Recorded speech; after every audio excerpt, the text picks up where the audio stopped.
Hi friends, इस video में हम पीएनजीएस रेवा डायमंड के बारे में डिटेल डिस्कशन करेंगे। रेवा का Q4 FY20 का रिजल्ट आ चुका है, ये स्टार्ट आया था, उसके बाद उसका कॉन कॉल भी हो चुका है। तो इस वीडियो में इस पीएनजीएस रेवा के बारे में डिटेल डिस्कशन होगा, तो वीडियो थोड़ा लंबा हो सकता है। पहले जैसे हम करते हैं उसका बिजनेस मॉडल डिस्कस कर लेंगे।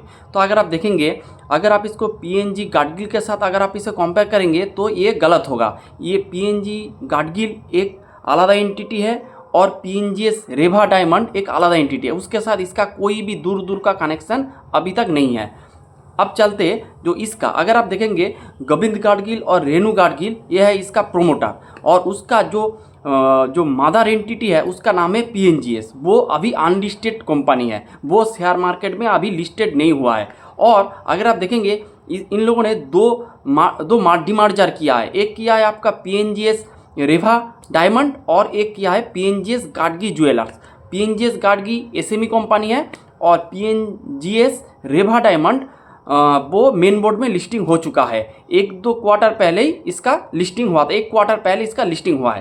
तो यही मोटा मोटी इसका पूरा डिस्कशन है। इसका बिजनेस का जो कैटेगरी है इसके बारे में मैंने डिस्कस किया। उसके बाद हम डिस्कस करेंगे पीएनजीएस रेवा डायमंड ज्वेलरी करते क्या है। तो ये लोग जो नेचुरल डायमंड है ये अपने स्टोर में सेल करते हैं। पहले आप देखेंगे जो डिमर्जर के पहले ये लोग एसआईएस यानी शॉप इन शॉप के अंदर ये लोग अपना कामकाज करते हैं। शॉप इन शॉप जो पीएनजीएस का जो शोरूम है उसमें ये लोग शॉप के अंदर इसका एक स्टोर होता था पीएनजीएस रेवा का, तो उसमें ये लोग अपना जो डायमंड ज्वेलरी ये लोग सेल करते हैं। और अब क्या हुआ, जब डिमर्ज हुआ तब इन लोगों ने पूरा अकाउंटिंग सब कुछ इन लोगों ने पीएनजीएस के साथ अलग कर लिया है। अब ये लोग इसका अभी मोटा मोटी 36 स्टोर्स है, इनमें से 34 है एसआईएस मतलब शॉप इन शॉप जो मैंने बताया। और ये लोग अभी ट्राई कर रहा है खुद का जो एक्सक्लूसिव जो शोरूम होता है वो लोग अभी ओपन कर रहा है पीएनजीएस रेवा डायमंड के अंदर। तो अभी ये लोग पूरा पीएनजीएस के साथ पूरा डिमर्ज हो चुका है, लेकिन उसका एसआईएस शॉप अभी भी पीएनजीएस के अंदर चलता है, लेकिन उसका अकाउंटिंग, उसका लॉजिस्टिक, उसका इन्वेंटरी, उसका सब कुछ पीएनजीएस रेवा डायमंड के अंदर आता है। पीएनजीएस में कोई इसका हिस्सा नहीं है। तो ये हो गया इसका बिजनेस मॉडल। अगर उसके साथ इसका प्रोडक्ट कैटेगरी के बारे में देखेंगे तो पीएनजीएस रेवा नेचुरल डायमंड सेल करते का ज्वेलरी सेल करते हैं। अगर इसका कैटेगरी देखेंगे तो इसका जो एकदम स्टार्टिंग से लेके लग्जरी तक पूरा प्रोडक्ट कैटेगरी है। अगर आप देखेंगे जो डेली वेयर जो कैटेगरी है, मैंने ये एंट्री कैटेगरी में इसका 15,000 से ऑलमोस्ट 1.5 लाख का कैटेगरी है जो एंट्री सेगमेंट है, यानी जो डेली वायर जो करते उस तरह का सेगमेंट है। उसके बाद इसका एक मिड सेगमेंट है जिसमें ये लोग 1.5 से 5 लाख तक डायमंड ज्वेलरी सेल करते हैं, ये है मिड सेक्शन कैटेगरी। फिर इसका एक प्रीमियम कैटेगरी है, इसमें ये लोग 5 लाख से लेकर 15 लाख तक डायमंड ज्वेलरी सेल करते हैं। और उसका अगर आप देखेंगे तो वो नेकलेस वगैरह जो आपका वो डेली वेयर नहीं है, वो ओकेशनल ज्वेलरी है, जो शादी में इस तरह का फंक्शन में जो ज्वेलरी लगता है उस तरह का हाई प्राइस जो कैटेगरी जो ज्वेलरी है ये लोग ये सेल करते हैं 5 लाख टू 15 लाख का कैटेगरी के अंदर। तो इसका 3 कैटेगरी है।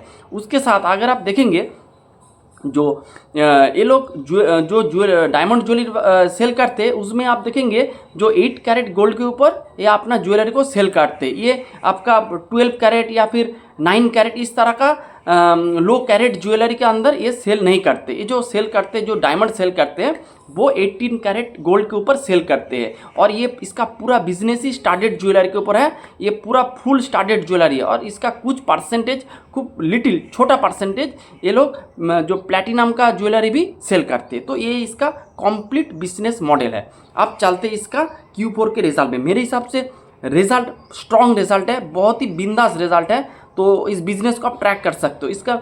इसके बारे में मैंने पहले भी एक वीडियो बनाया था, जब जो लिस्टिंग हुआ था उसके बाद भी मैंने बोला था ये एक अंडर वैल्यू वेट है। मेरे हिसाब से अभी भी ये अंडर वैल्यू वेट है। अगर आप देखेंगे इसका रेवेन्यू, तो रेवेन्यू 58 करोड़ से बढ़कर हो चुका है ऑलमोस्ट 138, यानी कि 139% का इसका रेवेन्यू का ग्रोथ है। अगर आप जो गोल्ड, ये लोग गोल्ड को सेल नहीं करते हैं, लेकिन सपोज कोई गोल्ड को ज्वेलरी को बाईबैक करके डायमंड को ज्वेलरी लेंगे तो इसके पास गोल्ड आ जाएगा। और इसीलिए जो गोल्ड का अगर आप सेगमेंट को पूरा हटा देंगे तो इसका ग्रोथ है ऑलमोस्ट 100%। और उसके बाद इसका पैट अगर आप देखेंगे तो 350% ईयर ऑन ईयर बेसिस में ग्रो किया है। एबिडा आप देखेंगे तो मोटा मोटी 278% से ग्रो किया है। पैट अगर आप देखेंगे, पैट भी ऑलमोस्ट पैट 350% से पैट ग्रो किया है। और एबिडा मार्जिन अगर आप देखेंगे 14 से 22% हो चुका है। पैट मार्जिन 18 से 16% हो चुका है, जो कि फैंटास्टिक है। और उसका इन्वेंट्रीज अगर आप देखेंगे थोड़ा बड़ा है, लेकिन ये लोग नया नया स्टोर ओपन कर रहा है तो इसका इन्वेंट्री तो बढ़ेगा। उसके साथ आपका प्राइस भी हाइक हुआ है, गोल्ड का प्राइस आ चुका है, तो प्राइस का जो इन्वेंट्री आपको करोड़ में दिखाता है, यानी आपका रुपी टार में दिखाते हैं। तो क्योंकि आपका गोल्ड का प्राइस बढ़ गया है तो आपका इन्वेंट्री भी ज़्यादा बड़ा दिखेगा। उसके साथ ये लोग नया स्टोर भी ओपन कर रहा है। उसके बाद अगर आप देखेंगे इसका एवरेज ऑर्डर वैल्यू, यानी जो पहले था 85 के, अब ये बढ़ के हो चुका है ऑलमोस्ट 25 लाख के तरफ इसका एवरेज ऑर्डर वैल्यू आ चुका है। तो इसका एवरेज ऑर्डर वैल्यू भी बढ़ गया है। फिर इसका इन्वेंट्री टर्नओवर रेशियो देखेंगे वो है आपका 1.31 टाइम्स। अगर आप इसको आप कभी भी गोल्ड ज्वेलरी कंपनी के साथ कंपेयर नहीं करने का, क्योंकि गोल्ड ज्वेलरी का टर्नओवर थोड़ा ज़्यादा होता है। मैक्सिमम जो कंपनी है सभी का देखेंगे 3% के ऊपर उसका गोल्ड का टर्नओवर रहता है, किसी किसी का 4% तक भी रहता है। लेकिन डायमंड के सेगमेंट में आपको उतना टर्नओवर ज़्यादा देखने को नहीं मिलेगा। उसका अभी करेंट टर्नओवर रेशियो है 1.31 टाइम्स इसका है, और उसका एसएसजी है 40% इन FY26। तो ये हो गया आपका पूरा। और अगर आप इसका प्रेजेंस देखेंगे तो 3 स्टेट में है, मेनली महाराष्ट्र में इसका काम करते हैं और 25 सिटीज़ में है, महाराष्ट्र, गुजरात, कर्नाटका, इस 3 स्टेट में इसका भी प्रेजेंस है। लेकिन ये लोग जो एक्सक्लूसिव जो स्टोर वगैरह ओपन करेंगे वो महाराष्ट्र में भी ओपन करेंगे, आउटसाइड ऑफ महाराष्ट्र यानी नॉर्थ में भी ये लोग ओपन करेंगे। और जो नॉर्थ ओपन करेंगे वो बड़े शॉपिंग मॉल इस तरह का प्लेसेस में ये लोग अपना स्टोर को ओपन करेंगे। इसे EBO कहते हैं, एक्सक्लूसिव शोरूम कहते हैं इसको। उसके बाद अगर आप देखेंगे तो ये हो गया इसका रिजल्ट। अब चलते इसका कॉन कॉल में, मैनेजमेंट कॉन कॉल में क्या बताया। पहले हम ग्रोथ के बारे में डिस्कस करेंगे। तो मैनेजमेंट ने बताया कि इसका जो ग्रोथ रहेगा वो मोटा मोटी 25% से 30% के रेंज में इसका ग्रोथ रहेगा, ये मैनेजमेंट ने बताया है। और मैनेजमेंट ने बताया कि इसका जो SSG रहेगा SSG वो 25 से 30% के बीच रहेगा। और अगर आप देखेंगे इसका FY26 में SSG है 40%, लेकिन मैनेजमेंट ने कहा है वो जो SSG ज़्यादा दिख रहा है क्योंकि आपका गोल्ड का प्राइस हाइक हुआ है, उसी वजह से इसका SSG थोड़ा एलिवेटेड लेवल पे दिखा रहा है। लेकिन अगर गोल्ड प्राइस नॉर्मल या फिर थोड़ा डाउन हो जाए तो SSG भी डाउन हो जाएगा। इसीलिए मैनेजमेंट ने 25 से 30% का SSG का गाइडेंस दिया है। अगर आप देखेंगे गोल्ड का प्राइस अगले साल भी बढ़ेगा तो आपका SSG भी थोड़ा इंप्रूव हो सकता है, लेकिन मैं कंजर्वेटिवली 25 से 30% पकड़ रहा हूँ। उसके साथ अगर ये तो नया नया स्टोर भी ओपन कर रहा है। अगर आप देखेंगे जो जब IPO लाया था मैनेजमेंट ने बताया था कि ये लोग 15 स्टोर ये लोग ओपन करेंगे अगले 24 मंथ में, यानी 2 साल में 15 स्टोर ये लोग ओपन करेंगे। EBO स्टोर यानी एक्सक्लूसिव ब्रांड शोरूम करके है, वो लोग ओपन करेंगे। अभी तक इन लोगों ने 1 ओपन किया, यानी 15 से एक ओपन किया है, तो ये लोग 14 स्टोर ओपन करेंगे अगले 2 साल में। और मैनेजमेंट ने ये बताया है कि ये लोग FY27 में 6 to 7 स्टोर ओपन करेंगे। इनमें से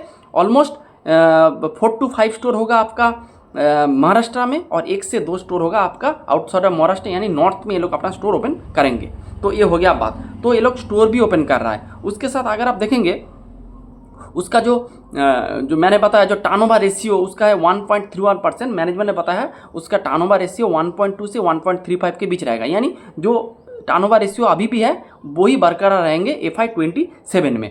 और मैनेजमेंट ने कहा है कि उसका जो नया वाला जो स्टोर आ रहा है, जो एक्सक्लूसिव ब्रांड स्टोर करके आ रहा है, उसका टर्नओवर रेशियो थोड़ा कम है क्योंकि वो नया नया आया है। और जो SAS है उसका टर्नओवर थोड़ा ज़्यादा है। आपका ब्लेंडेड लेवल पे वो मोटा मोटी 1.25 से 1.35 का टर्नओवर ये लोग एक्सपेक्ट कर रहा है। उसके साथ मैनेजमेंट ने ये कहा है कि जो नॉर्थ में भी ये लोग अपना प्रेजेंस दिखाएंगे, बड़े बड़े शॉपिंग मॉल में ये लोग अपना स्टोर ओपन करेंगे। उसके साथ मैनेजमेंट ने कहा है कि ये लोग जो हेजिंग वगैरह नहीं करते, लेकिन ये लोग नेचुरल हेजिंग करते हैं, यानी जो आज का आपका जो सेल हुआ तो उसी प्राइस में ये लोग अपना इन्वेंटरी को फुल अप कर लेते हैं। जो इन्वेंटरी से आज सपोज 1 लाख के प्राइस में आपका माल बिक रहा है, तो ये लोग उसी दिन 1 लाख के प्राइस में भी ये लोग अपना इन्वेंटरी को फुल अप कर लेते हैं। तो ऐसे ये लोग नेचुरल हेजिंग करते हैं। तो ये बात है। उसके बाद मैनेजमेंट ने एक क्वेश्चन किया था कि जो उसका ही जो सिस्टर कंपनी है जो पीएनजीएस गार्गी फैशन, वो भी नेचुरल डायमंड का सेल करते हैं, और पीएनजीएस रेवा वो भी नेचुरल डायमंड सेल करते हैं। तो मैनेजमेंट ने कहा इसको डिफरेंशिएट कैसे करें, इसके साथ इसका डिफरेंट क्या है। तो मैनेजमेंट ने बताया जो पीएनजीएस गार्गी फैशन है वो low quality natural diamond sell करते हैं, और वो जो गोल्ड के ऊपर जो नेचुरल डायमंड लगाता है वो गोल्ड होता है आपका 9 कैरेट 14 कैरेट। लेकिन पीएनजीएस रेवा जो डायमंड सेल करते हैं वो प्रीमियम डायमंड है, जो यानी कि जो बहुत कॉस्टली और बहुत हाई क्वालिटी का हाई ग्रेड का डायमंड ये लोग सेल करते हैं। उसके साथ 18 कैरेट गोल्ड के ऊपर ये लोग सेल करते हैं। तो यही मेन डिफरेंशिएट है। अगर आप देखेंगे पीएनजीएस गार्गी फैशन में आपको 2-5 लाख के ऊपर का आपका ज्वेलरी डायमंड ज्वेलरी नहीं मिलेगा, लेकिन अगर आप पीएनजीएस रेवा में जाएंगे तो अप टू 15 लाख तक आप 25 लाख तक आपका ज्वेलरी आपको मिल जाएगा। तो यही मेनली डिफरेंशिएट है। आपका जो पीएनजीएस गार्गी जो पीएनजीएस रेवा है वो प्रीमियम अल्ट्रा प्रीमियम सेगमेंट में काम करते हैं। उसके साथ अगर आप देखेंगे मोदी जी ने एक रैली पर बताया था कि ये लोग अगले 1 साल तक आप सोना नहीं खरीदेंगे। उसके बाद आप देखेंगे पूरा ज्वेलरी सेक्टर में हलचल पड़ गया है। लेकिन मैनेजमेंट ने कहा है कि वो जो लोग जो लोग आप डील करते हैं यानी जो बिजनेस करते हैं वो अल्ट्रा प्रीमियम सेगमेंट में डील करते हैं। उसमें आपको कोई इनपुट कॉस्ट बढ़ गए, जीएसटी रेट बढ़ गए, इस तरह का कोई भी उसको इफेक्ट नहीं पड़ेगा। जो 15-20 लैक्स का जो ज्वेलरी जो लोग परचेस कर रहे हैं उसके पास वो 10,000 20,000 50,000 का कोई मायने नहीं रखता। इसीलिए अल्ट्रा प्रीमियम सेगमेंट में इसका इफेक्ट कभी भी नहीं आएगा। और जब आपके होम में आपके हाउस में एक आपका शादी वगैरह होंगे तो आप कभी भी बिना ज्वेलरी से आप अपना शादी वगैरह पूरा नहीं कर पाएंगे। तो इस तरह का स्टेटमेंट ठीक है, लेकिन असल में कितना होगा इसमें मैनेजमेंट का डाउट भी है। लेकिन मैनेजमेंट ने कहा है ये अल्ट्रा प्रीमियम सेगमेंट में काम करते तो इसका इफेक्ट ज़्यादा नहीं आएगा। तो ये बात है। तो इसके बाद मैनेजमेंट ने ये भी कहा है कि ये लोग स्टोर ओपनिंग भी करेंगे, उसके साथ ग्रोथ के ऊपर भी इसका फोकस है। तो ओवरऑल इसका रिजल्ट भी सॉलिड है। उसके साथ कॉन कॉल भी सॉलिड आया है।